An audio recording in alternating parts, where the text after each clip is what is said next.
Adapun judul ataupun tema ngaji bareng pada pagi hari ini adalah tentang bagaimana Al-Quran menjelaskan tentang umatnya Nabi Musa, tentang Nabi Musa sendiri, tentang Nabi Isa, dan tentang umatnya, serta tentang ajaran agama Islam, agama yang dibawa oleh junjungan kita Kanjeng Nabi Muhammad Sallallahu Alaihi Wasallam. Tentu patokannya atau dalilnya adalah kami hanya bisa menyampaikan dari Al-Quran, karena Al-Quran inilah satu-satunya kitab suci yang sampai sekarang masih suci, masih asli, tidak ada tambah, tidak ada kurang. Sementara yang lain sudah terjemah, bahkan sudah ada yang menambah, ada yang mengurangi, bahkan ada yang bertentangan dengan aslinya. Apakah yang diturunkan kepada Nabi Musa alaihissalam, apakah yang diturunkan kepada Nabi Isa alaihissalam. Kita juga ada yang kita benarkan dan ada yang kita diamkan. Demikian, coba dibaca surat Al-Baqarah ayat 30. A'udzu billahi minasy syaithanir rajim. Bismillahirrahmanirrahim. Wa idh qala rabbuka lil malaikati inni ja'ilun fil ardi khalifah. Qalu ataj'alu fiha man yufsidu fiha wa yasfiku ad-dima' wa nahnu nusabbihu bihamdika wa nuqaddisu lak. Qala inni a'lamu ma la ta'lamun.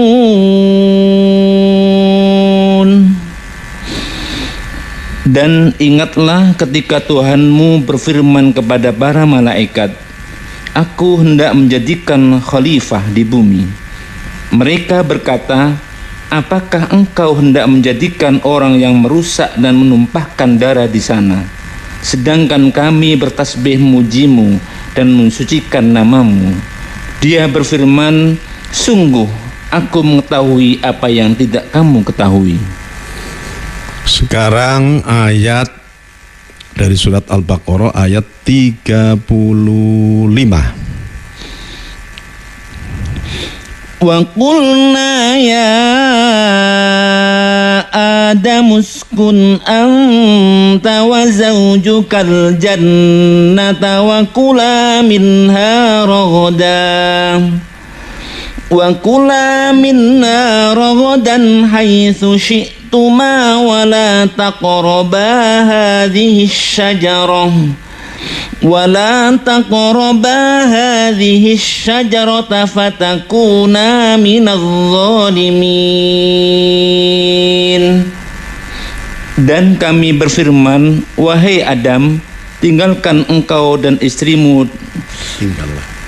Dan kami berfirman, wahai Adam, tinggallah engkau dan istrimu di dalam surga, dan makanlah dengan nikmat berbagai makanan yang ada di sana sesukamu.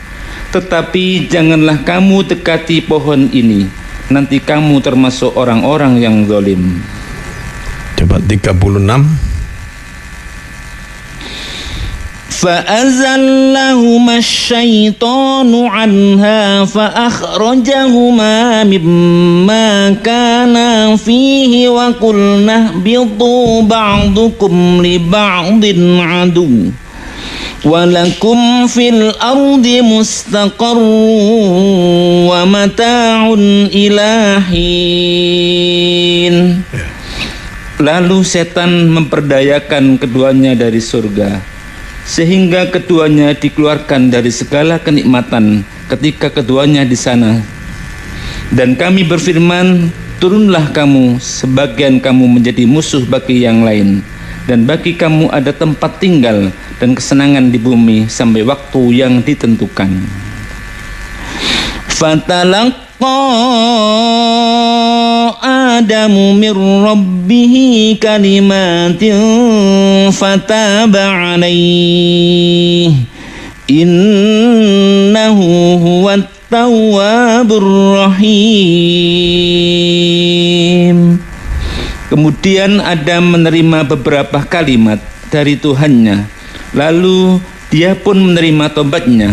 Sungguh Allah Maha Penerima Tobat, Maha Penyayang.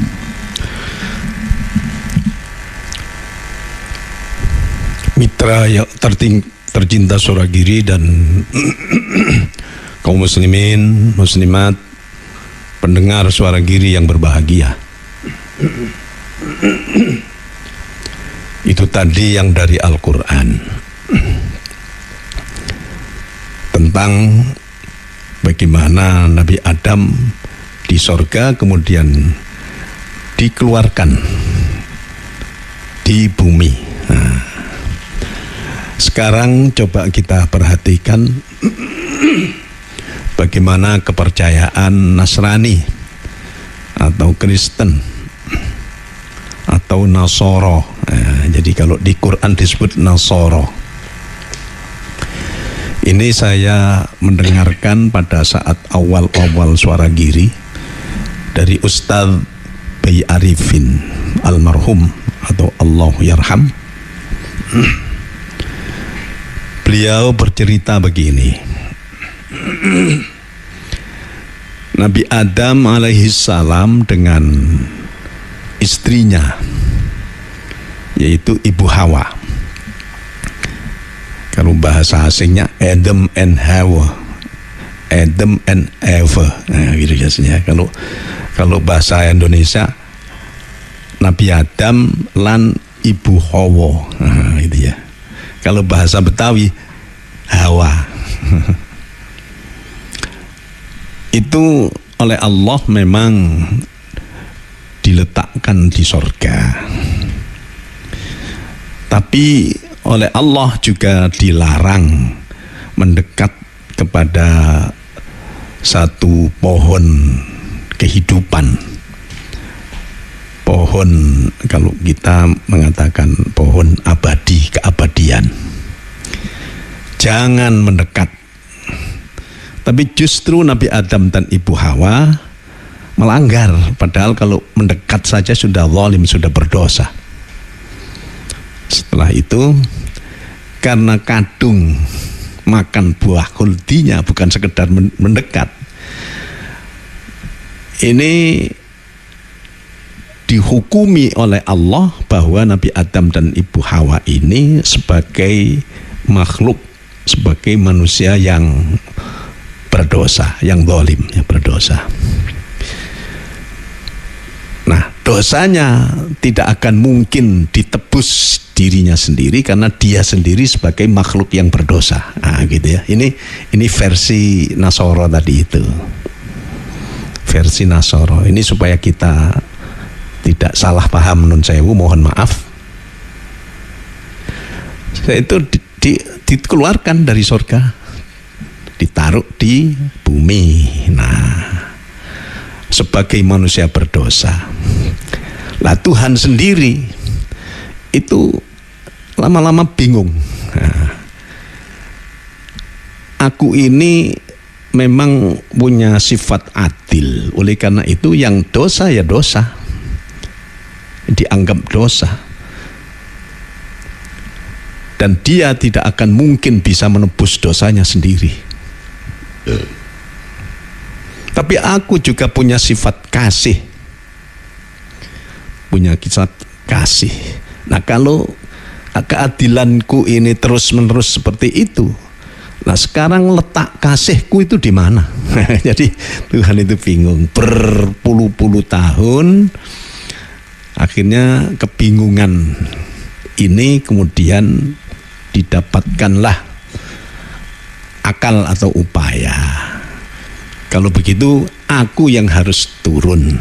Kalau tadinya turun sebagai kalimat saja, ini nanti untuk menebuskan dosa Adam dan anak cucunya, turun menjadi manusia supaya nanti bisa menebus dosa.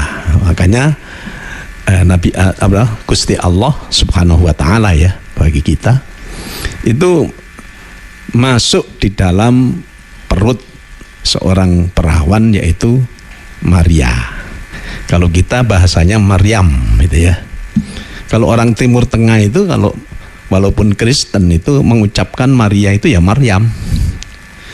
Mengucapkan Yesus ya Isa Al-Masih gitu.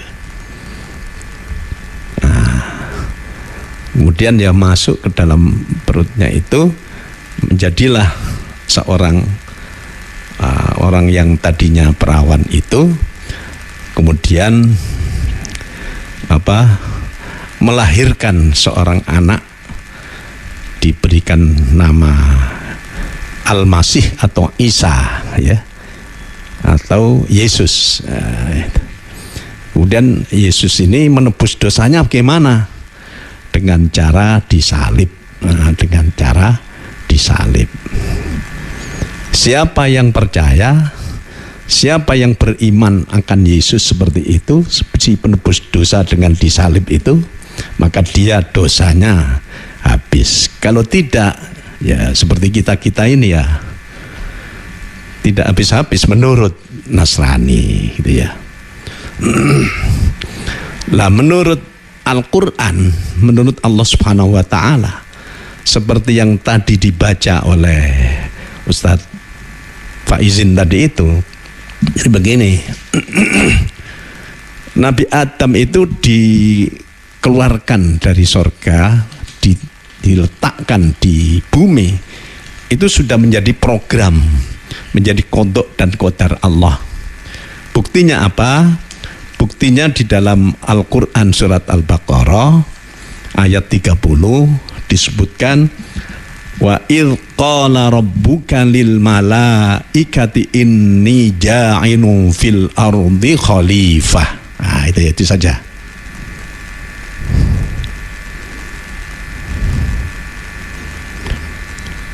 Wa idh qala rabbuka lil malaika. Ingatlah ketika Tuhanmu ini ya Gusti Allah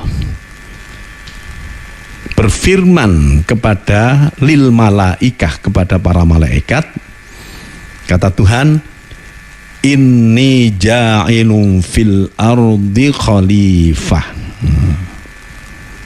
Aku hendak menjadikan khalifah di bumi. Maksudnya Allah akan menciptakan seorang makhluk bernama Nabi Adam, yaitu manusia, yang memang disengaja untuk diletakkan di bumi menjadi khalifah. Nah, itu memang sudah seperti itu. Nah, baru kemudian suatu saat setelah Nabi Adam dan Ibu Hawa ditempatkan di sorga, di jannah gitu ya, kenapa kok tidak langsung dibawa ke bumi? Jadi ini menurut yang saya dengar dari Ustadz B. Arifin, ibarat orang mau melaksanakan ibadah haji tujuannya Mekah, naik pesawat, itu tidak langsung naik pesawat, itu diletakkan dulu di VIP.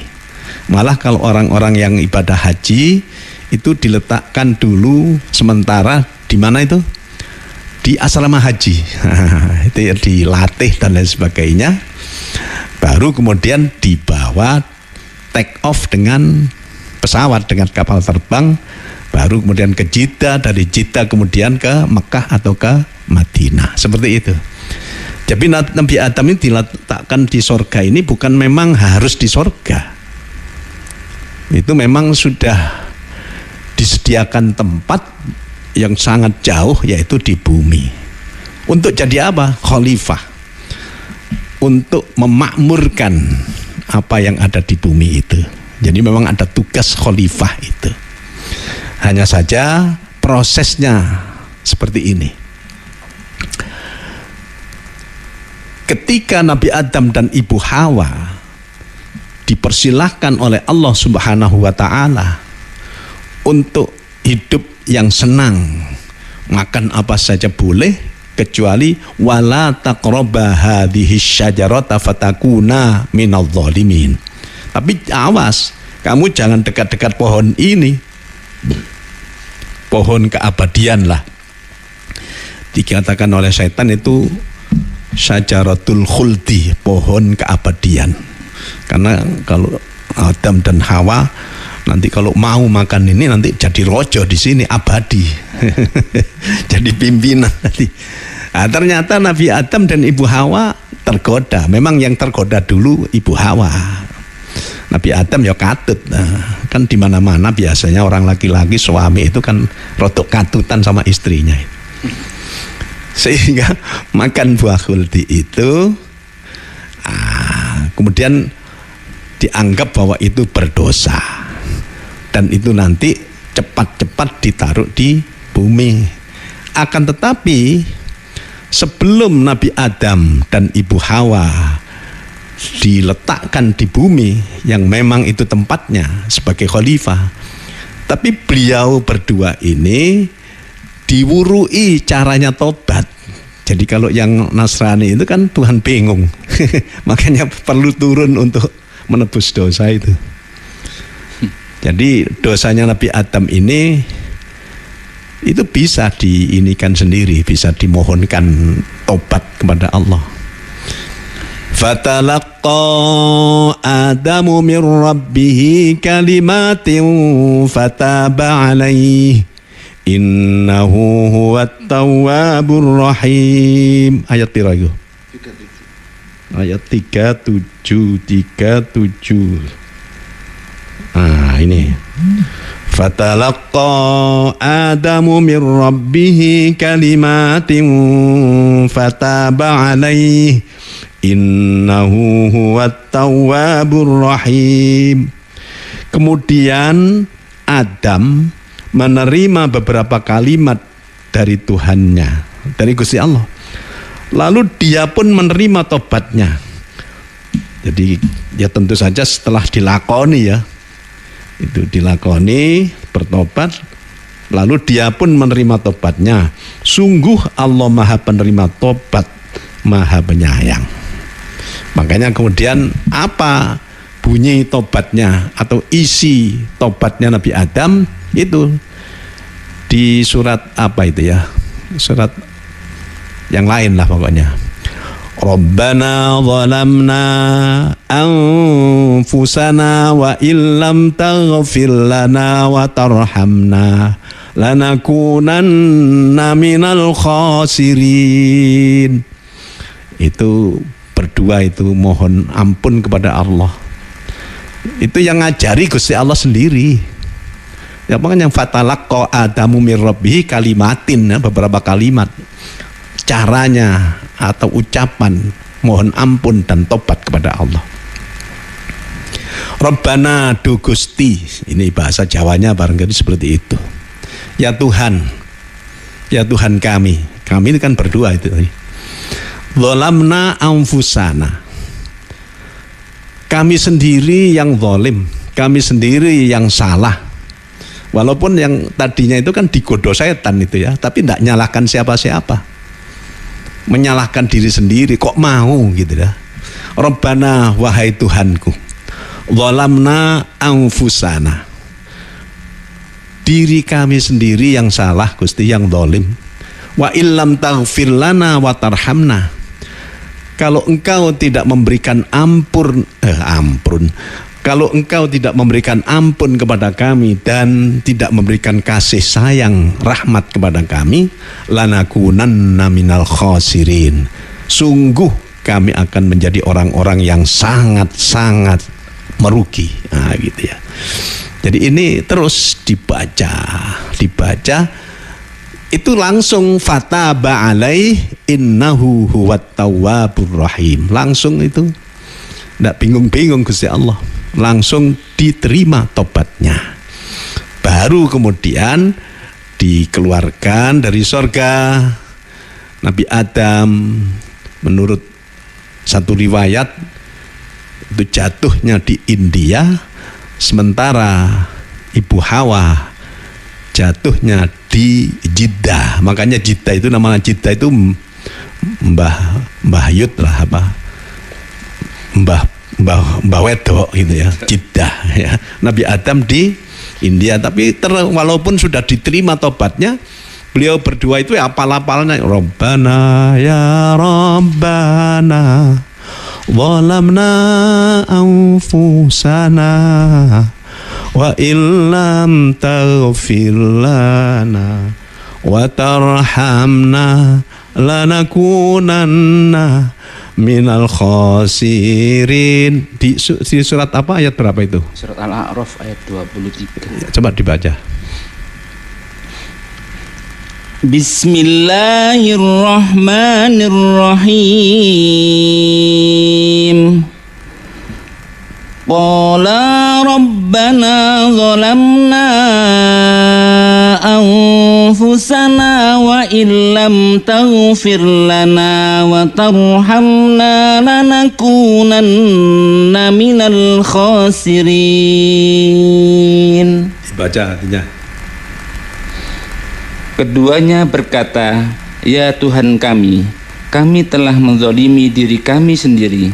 Jika Engkau tidak mengampuni kami dan memberi rahmat kepada kami, niscaya kami termasuk orang-orang yang rugi. Ya, kemudian fataba alaihi itu ya.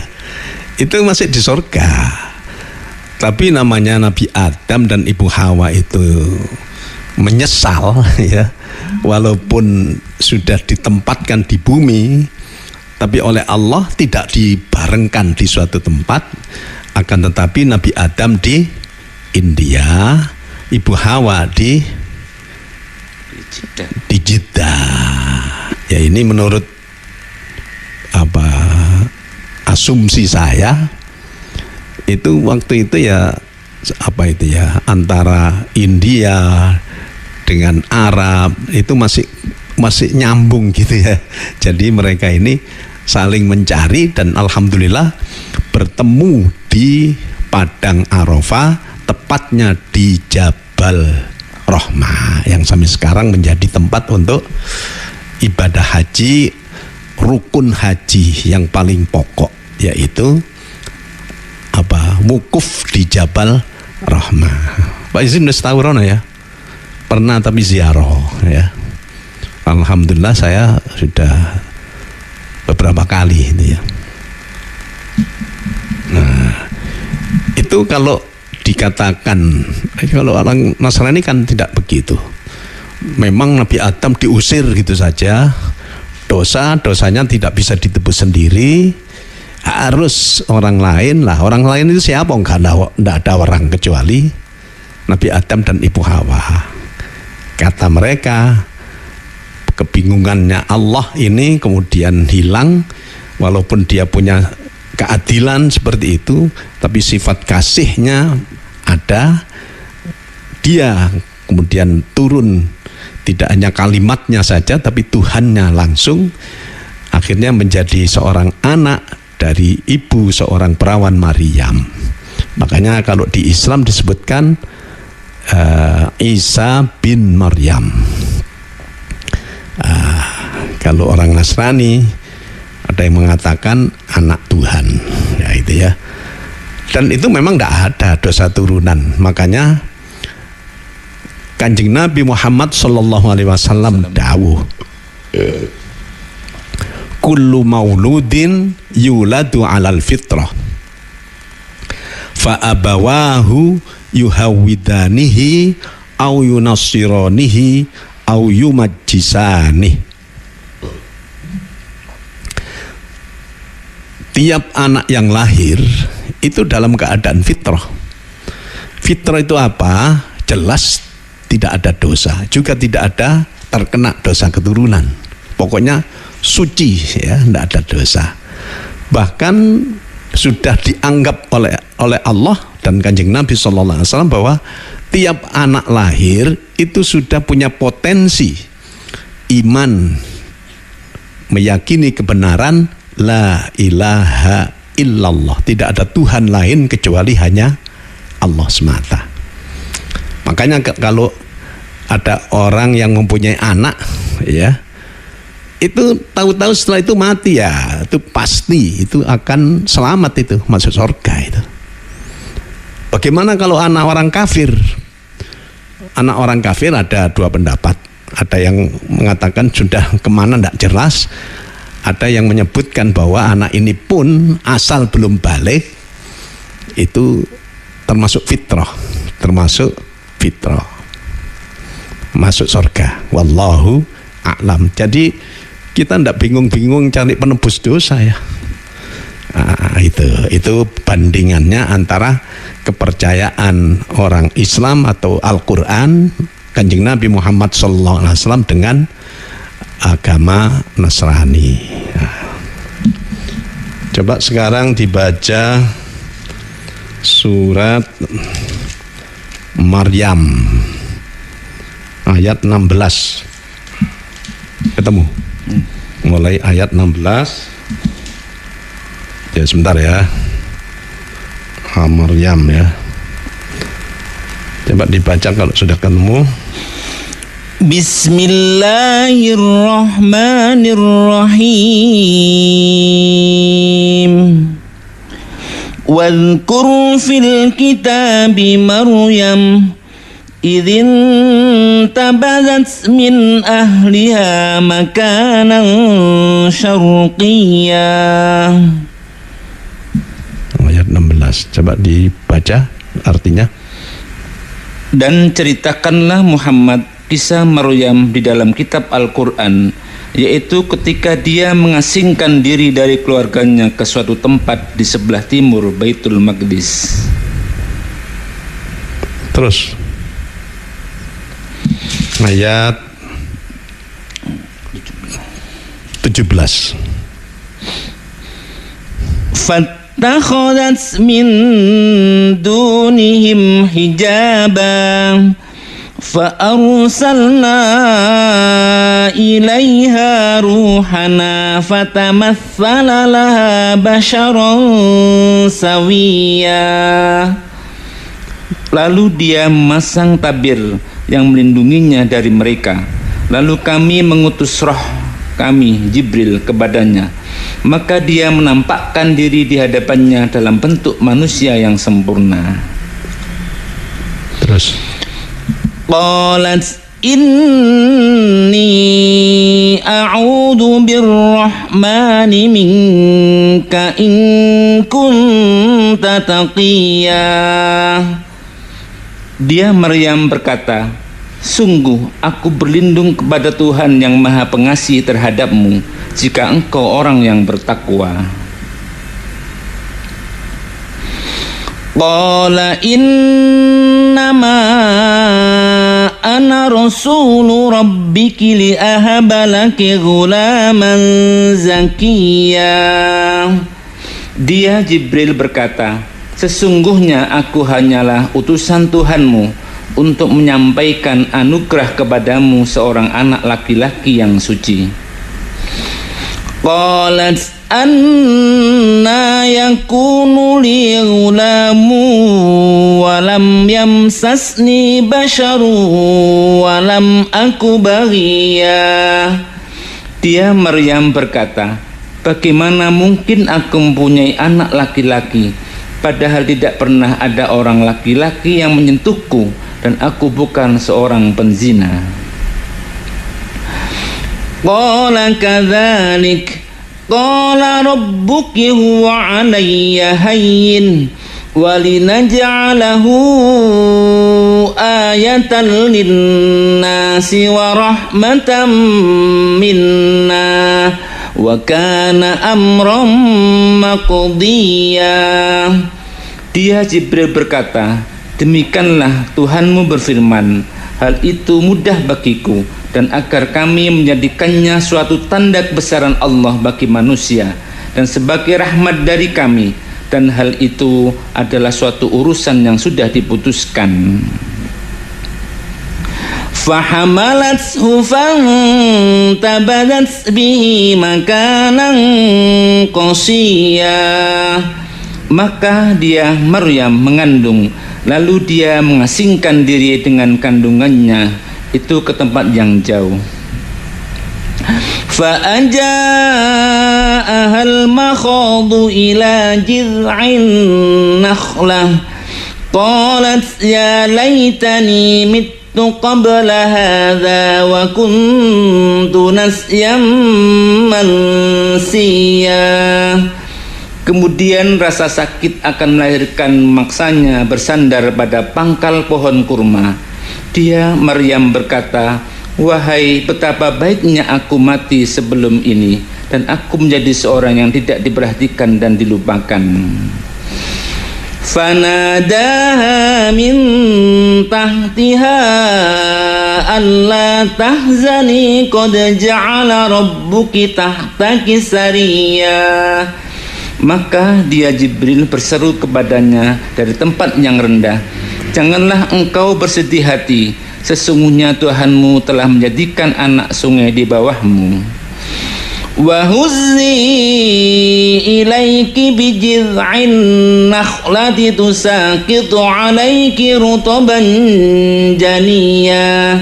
Dan goyanglah pangkal pohon kurma itu ke arahmu, niscaya pohon itu akan menggugurkan buah kurma yang masak kepadamu.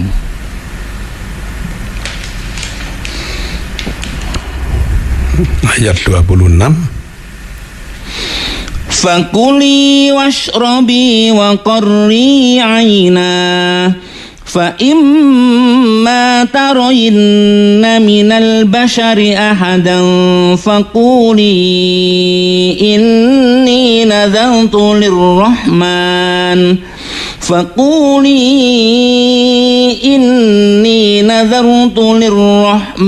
sawman falan ukallimal yawma insiya. Maka makan, minum dan bersenang hatilah engkau. Jika engkau melihat seseorang, maka katakanlah, sesungguhnya aku telah bernazar berpuasa untuk Tuhan yang Maha Pengasih, maka aku tidak akan berbicara dengan siapapun pada hari ini. Fa'atat bihi qaumaha tahmilu qalu ya Maryamu laqad ji'ti syai'an fariya. Kemudian dia Maryam membawa dia bayi itu kepada kaumnya dengan menggendongnya. Mereka kaumnya berkata, wahai Maryam, sungguh engkau telah membawa sesuatu yang sangat mungkar. Ya ukhta Harun ma kana abuki imra'a saw'in wa ma kanat ummuki baghiyya. Wahai saudara perempuan Harun, Maryam, ayahmu bukan seorang yang buruk perangai dan ibumu bukan seorang perempuan penzina. Fa asyarat ilaihi qalu kaifa nukallimu man kana fil mahdi sabiyya. Maka dia Maryam menunjuk kepada anaknya. Mereka berkata, bagaimana kami akan berbicara dengan anak kecil yang masih dalam ayunan? Qala inni abdullah ataniyal kitaba wa ja'alani nabiyya. Dia Isa berkata, sesungguhnya aku hamba Allah. Dia memberiku kitab Injil dan dia menjadikan aku seorang nabi. Wa ja'alani mubarakan aynama kuntu wa awsani bis salati waz zakati ma dumtu hayya. Dan dia menjadikan aku seorang yang diberkahi di mana saja aku berada, dan dia merintahkan kepadaku melaksanakan salat dan menunaikan zakat selama aku hidup. Wa barram biwalidati wa lam yaj'alni jabbaran syaqiyya. dan berbakti kepada ibuku, dan dia tidak menjadikan aku seorang yang sombong lagi celaka. Wassalamu alayya yawma wulidtu wa yawma amutu wa yawma ub'atsu hayya. Dan kesejahteraan semoga dilimpahkan kepadaku pada hari kelahiranku, pada hari wafatku, dan pada hari aku dibangkitkan hidup kembali. Dzalika Isa ibn Maryam qaulal haqqil ladzi fihi yamtarun. Itulah Isa putra Maryam yang mengatakan perkataan yang benar yang mereka ragukan kebenarannya. Maka lillahi an yattakhidha min waladin subhanahu idza qada amran fa innama yaqulu lahu kun fayakun. Tidak patut bagi Allah mempunyai anak. Maha suci Dia. Apabila Dia hendak menetapkan sesuatu, maka Dia hanya berkata kepadanya, jadilah, maka jadilah sesuatu itu. 36. Wa inna Allaha rabbi wa rabbukum fa'buduh. Hadza shiratum mustaqim. Isa berkata, dan sesungguhnya Allah itu Tuhanku dan Tuhanmu, maka sembahlah Dia. Ini adalah jalan yang lurus. 37. Fakhtalafal ahzabu min bainihim fawailul lilladzina kafaru min mashhadi yaumin azim. Maka berselisihlah golongan-golongan yang ada di antara mereka, Yahudi dan Nasrani. Maka celakalah orang-orang kafir pada waktu menyaksikan hari yang agung. Ya. Jadi kalau Yahudi, orang yang beragama Yahudi, memang kitabnya tadinya Taurat yang diturunkan kepada Nabi Musa alaihissalam. Kemudian Yahudi ini menganggap bahwa Nabi Isa itu karena tidak punya bapak, yang ada ibunya yang perawan, maka orang Yahudi menganggap bahwa Nabi Isa itu anak haram, anak jadah. Bahkan orang Yahudi kemudian terhadap Nabi Isa yang pada saat itu sudah menunjukkan bahwa dia sebagai seorang rasul, sebagai seorang nabi yang ngajak orang untuk ibadah kepada Allah. Beliau sendiri sholat, beliau sendiri juga zakat, bahkan beliau sendiri sunat, khitan, dan lain-lain. Orang Yahudi ini bekerja sama dengan Raja Romawi untuk menangkap Nabi Isa bin Maryam alaihissalam, karena dia dianggap sebagai musuh, karena dia oleh orang Yahudi dianggap anak haram, tapi kok ketoke kok ngejak wong api gitu ya. Ya akhirnya ya kemudian ditangkap ya dengan tentaranya Romawi. Akhirnya malam Jumat begitu dibawa di atas bukit Getsemani gitu ya, Taman Getsemani di bukit, lalu disalib, dijejerkan dengan penjahat. Kemudian orang Yahudi Jumat jam 10 pagi itu disalib, sudah meninggal, di alam meninggal. Jadi orang Yahudi menganggap bahwa Nabi Isa itu sudah karena memang bukan nabi menurut Yahudi, bukan rasul menurut Yahudi, maka mereka lego membunuh Nabi Isa dengan disalib itu. terhadap Kanjeng Nabi Muhammad sallallahu alaihi wasallam, orang Yahudi itu, ya Bani Israel, tadinya mereka juga percaya bahwa nanti ada seorang nabi terakhir, lahirnya di Mekah, hijrahnya ke Madinah, dan seterusnya. Tapi begitu yang lahir ini bukan Bani Israel, tetapi Bani Ismail. Kan Nabi Ibrahim kan punya istri yang pertama Siti Saroh. Tapi Siti Saroh lama tidak punya putra dengan Nabi Ibrahim. Akhirnya Siti Saroh menyuruh Nabi Ibrahim untuk mengawini Siti Hajar itu. Karena memang Siti Hajar itu hadiah dari Raja Mesir kepada Siti Saroh di Palestina pada saat itu. Akhirnya ternyata Nabi Ibrahim walaupun sudah punya istri namanya Siti Saroh, tapi ternyata mempunyai putra yang pertama adalah Nabi Ismail alaihi salam. Nabi Ismail kemudian dibawa oleh Nabi Ibrahim ke Mekah, kemudian ditinggal.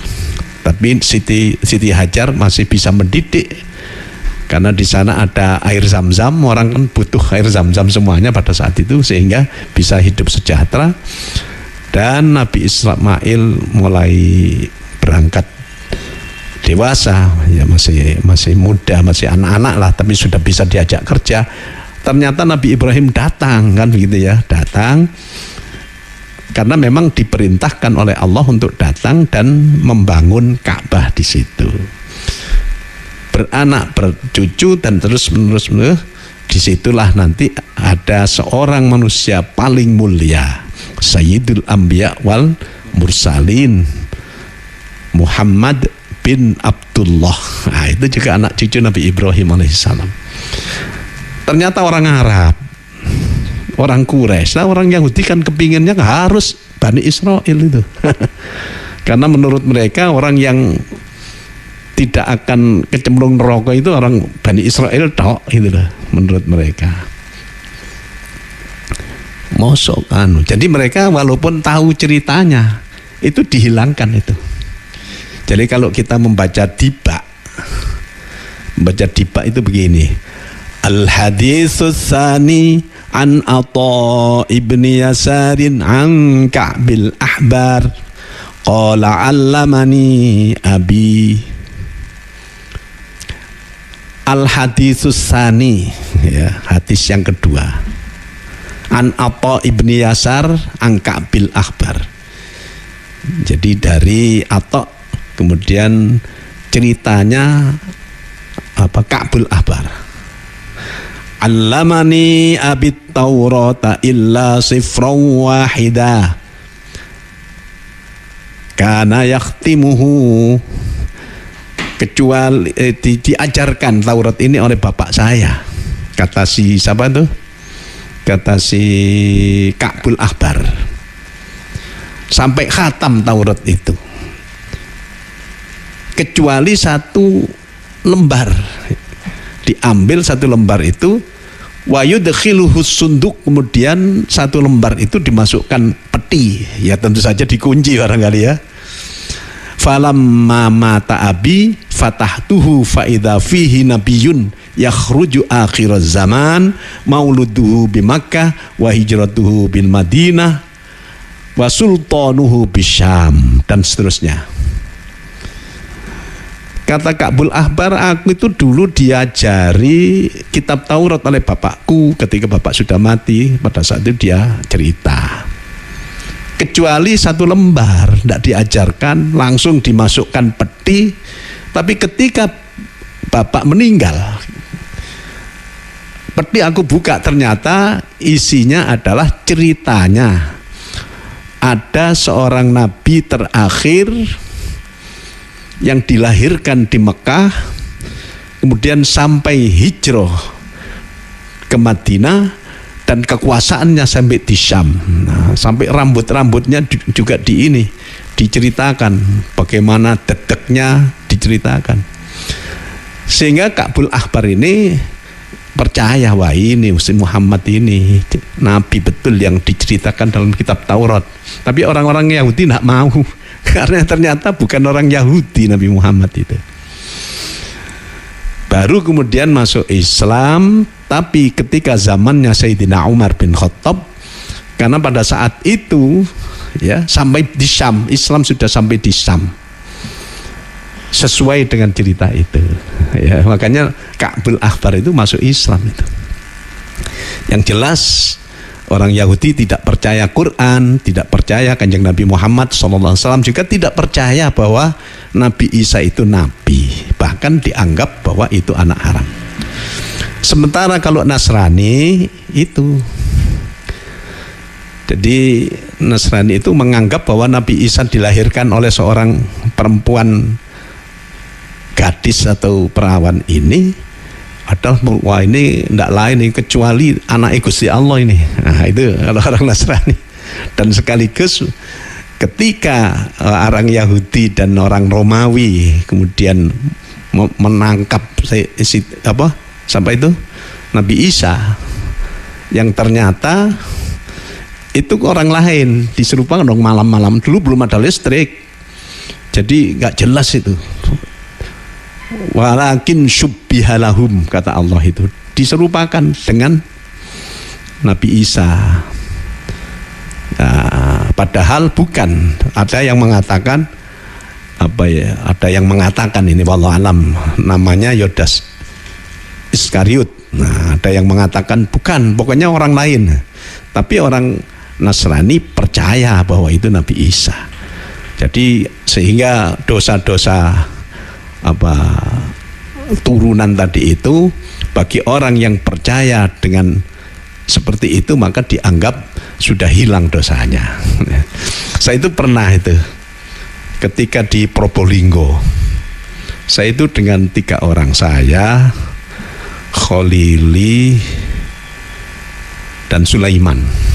Jadi 3 orang itu mestinya di sekolah ya, istirahat, kita pergi ke gereja Katolik rupanya. Nah, rupanya ya baik, saya diterima. Terus ini apa ini yang digenuk ini? Ini air serani. Jadi ceritanya air serani itu untuk orang yang dibaptis, untuk orang yang bukan bukan tasbih, bukan, ya semacam itulah, dia hilang dosanya gitu ya. Ini darah Yesus ini, katanya begitu. Jadi bagaimana caranya? Air, iya ini air dari Palestina sana itu memang air betul, satu begitu, mungkin kalau sekarang ya 1 galon begitu, ditetesi air yang sudah katanya tercampur dengan darah Yesus itu, terus ditetesi juga dibawa ke Jakarta. Dari Jakarta nanti dikasih bergalon-galon air gitu, ditetesi dari air yang ada di situ seluruh Indonesia, termasuk Probolinggo pada saat itu. Dalam hati saya padahal itu bukan darah Yesus itu. Karena kita kan tidak percaya itu kan, karena memang yang mati itu orang lain, sementara Yesus itu diangkat oleh Allah Subhanahu wa Ta'ala. Jadi enak Islam itu, jadi makanya tidak pakai dosa-dosa begitu. Begitu lahir, kullu mauludin yuladu alal fitrah. Tiap orang yang dilahirkan dalam keadaan fitrah. Fitrah itu suci, tidak punya dosa. Fitrah itu sebenarnya sudah punya iman, dalam arti oleh Allah dijanji untuk beriman, punya potensi iman. Jadi misalnya ada anak yang lahir kemudian mati, ya sudah, itu tidak punya dosa, surga itu. Baru nanti kalau sudah balik menjadi orang yang durhaka, menjadi orang yang bermaksiat, baru begitu juga kalau ternyata jadi Nasrani, jadi Yahudi, jadi Majusi, yang paling bertanggung jawab adalah orang tuanya. Coba diteruskan surat As-Saff. Surat As-Saff ayat 6.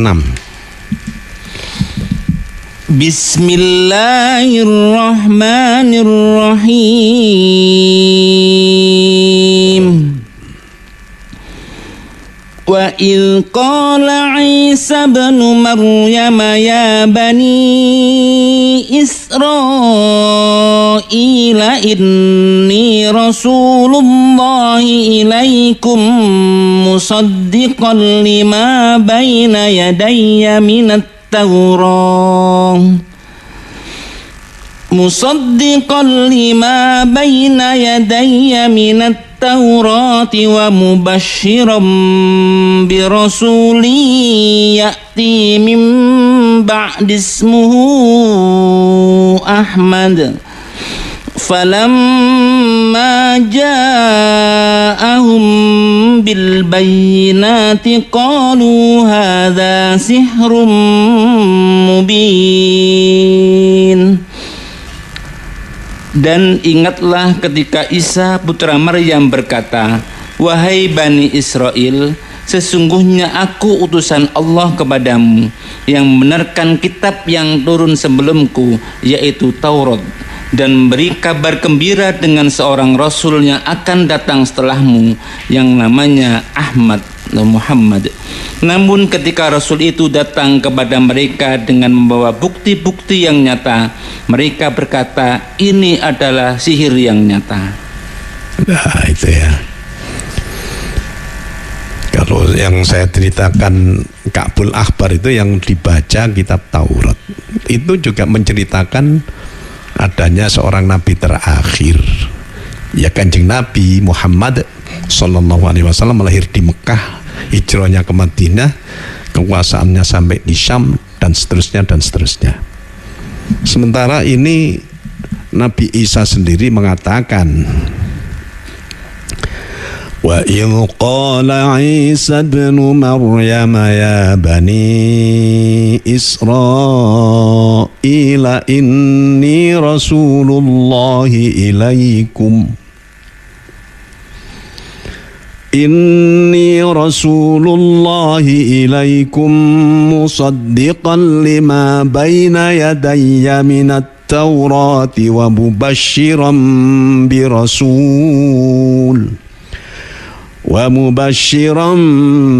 birasuli ya'ti min ba'di ismuhu Ahmad falamma ja'ahum bil bayyinati qalu hadha sihrun mubin.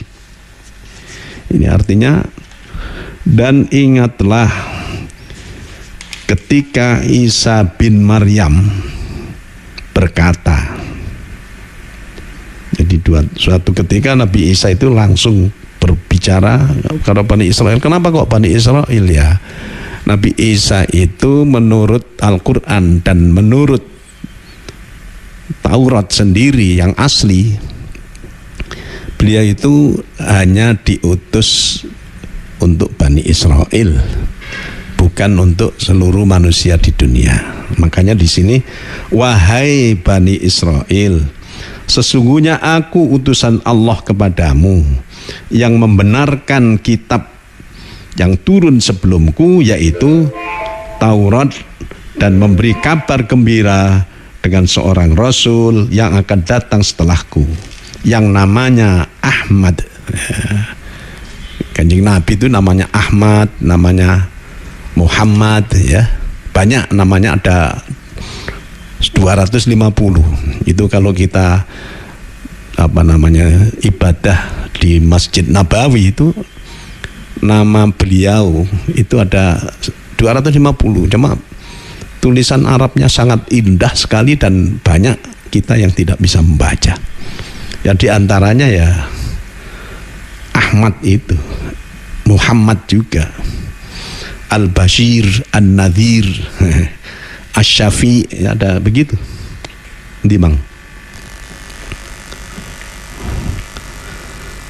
Namun ketika Rasul itu datang kepada mereka dengan membawa bukti-bukti yang nyata, mereka berkata ini adalah sihir yang nyata. Yaitu tadi, dikira yang akan jadi Rasul terakhir itu Bani Israel, ngeletek ke orang Arab ini ya. Nggak senang mereka, wah ini sihir ini, nggak betul ini. Gitu. Itu orang Yahudi. Sementara Nabi Isa sendiri memang memberikan nubuat ya, semacam ungkapan bahwa nanti ya, memberikan mubasyiran bi rasulin, memberikan kabar gembira akan datangnya seorang rasul yang akan datang sesudahku. Jadi 571 tahun kemudian lahirlah Kanjeng Nabi Muhammad Sallallahu Alaihi Wasallam. Ketika beliau berusia 40 tahun, mulai diutus oleh Allah dengan turunnya beberapa ayat-ayat suci Al-Quran. Iqra bismi rabbikal ladzi khalaq, khalaqal insana min 'alaq, dan seterusnya itu. Hanya saja falamma ja'ahum bil bayyinati qalu hadza sihrun mubin. Namun ketika Rasul itu datang kepada mereka dengan membawa bukti-bukti yang nyata, mereka berkata ini adalah sihir yang nyata. Itu ya. Coba kita lihat apa yang diungkapkan oleh Allah kepada Nabi Isa. Kalau orang Nasrani itu kan Nabi Isa itu Yesus, dan dia adalah Yesus itu ya Tuhan Allah, atau Allah ya Yesus itu, atau ada yang mengatakan anak Tuhan gitu ya. Gitu. Mereka mengatakan seperti itu, padahal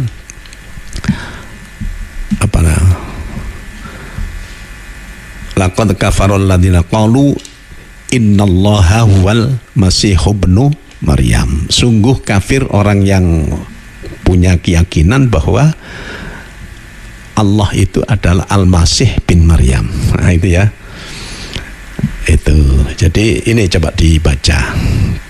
Pengakuan Allah atau pertanyaan Allah. Surat Al-Maidah 116 sampai 118. Silakan.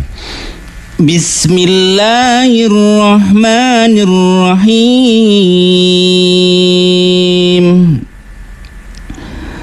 Wa idh qala Allahu ya Isa ibn Maryam a anta qulta lin-nasi ittakhidhuni wa ummiya ilahaini min dunillah. Qala subhanaka ma yakunu li an aqula ma laysa li bihaqq in kuntu qultuhu faqad alimtah ta'lamu ma fi nafsi wa la a'lamu ma fi nafsik innaka anta 'allamul ghuyub. Aku yang membaca terjemahnya ya. Dan ingatlah ketika Allah berfirman, wahai Isa putra Maryam, engkaukah yang mengatakan kepada orang-orang, jadikanlah aku dan ibuku sebagai dua Tuhan selain Allah? Nabi Isa menjawab, Subhanak, maha suci engkau. Tidak patut bagiku mengatakan apa yang bukan hakku. Jika aku pernah mengatakannya, tentulah engkau telah mengetahuinya. Engkau mengetahui apa yang ada pada diriku, dan aku tidak mengetahui apa yang ada padamu. Sungguh engkaulah yang maha mengetahui segala yang gaib. Terus 117 langsung. Ma qultu lahum illa ma amartani bihi an i'budullaha rabbi wa rabbakum wa kuntu alaihim shahidan ma dumtu fihim falamma falamma tawaffaytani kunta antar raqiba alaihim wa anta ala kulli syai'in syahid. Aku tidak pernah mengatakan kepada mereka kecuali apa yang engkau perintahkan kepadaku, yaitu sembahlah Allah Tuhanku dan Tuhanmu. Jadi Nabi Isa itu di samping menyuruh untuk menyembah Allah sebagai Tuhan dia dan Tuhan semuanya Bani Israel pada saat itu, dan juga Nabi Isa kan mulai kecil sudah ngaku jadi Nabi bukan jadi Tuhan, dan sudah melaksanakan sholat, zakat dan seterusnya itu. Engkau perintahkan kepadaku yaitu sembahlah Allah Tuhanku dan Tuhanmu, dan aku menjadi saksi terhadap mereka selama aku berada di tengah-tengah mereka. Maka setelah engkau mengangkatku ke langit, engkaulah yang mengawasi mereka, dan engkaulah yang maha menyaksikan segala sesuatu. Terus, in tu'adzibhum fa innahum ibaduk wa in taghfir lahum fa innaka antal azizul hakim.